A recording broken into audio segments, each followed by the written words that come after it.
যে ছেলেটা মারা গেছে, রক্ত যেমন গুঁড়ো কাটলে যেমন রক্ত পড়ে, কল চালে যেমন পানি পড়ে সেরকম পানি পড়তেছে। সারা রাত কালকে ঘুমাইতে পারিনি, চোখের সামনে। এই ছেলেটা তো আমার চোখের সামনে মারা গেছে।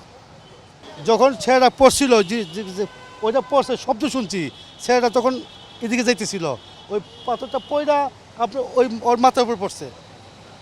ওটা কোন জায়গাতে পড়ছে, কীভাবে পড়ছে সেটা জানি না, কিন্তু পড়ছে মাথার উপর, এই সাইড দিয়ে পড়ছে।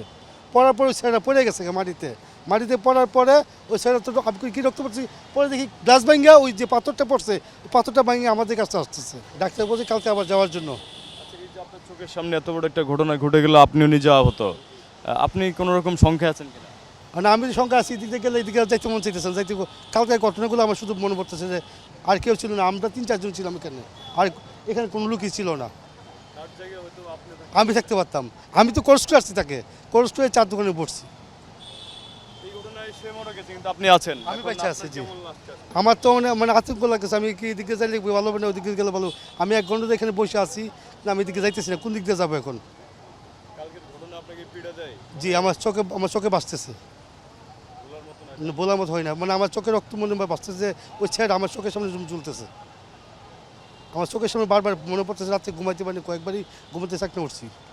যারা জানে তারা সবাই তো আতঙ্ক মধ্যে উপর দিকে দিকে হাঁটে যাচ্ছে, যে কখন কোনটা পড়ে, এই অবস্থায় আছি আমরা। সরকারে কি বলবো, সরকারের যারা কাজ দিছে, যারা কাজ দায়িত্ব নিচ্ছে, তারা যদি সঠিকভাবে কাজ করে, তাদের প্রতি 15 দিন পর চেক করতে হবে জিনিসটা ভালো হচ্ছে কি না। যেহেতু প্রতিবার জিনিসটা চেক করতে হবে, তাই কীভাবে চলবে, ট্রেন যাইতেছে, গাড়ি যাচ্ছে, চেক করতে হবে, তো কীভাবে আসতে যাইতেছে, এগুলো তাদের দায়িত্ব। আমরা তার বল দিতে হবে না, আমাদের কথা বলতে তারা চলবে না।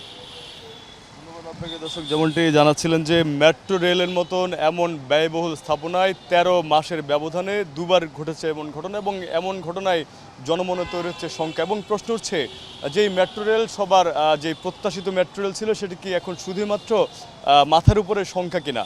তো খুঁজবো সেই প্রশ্ন।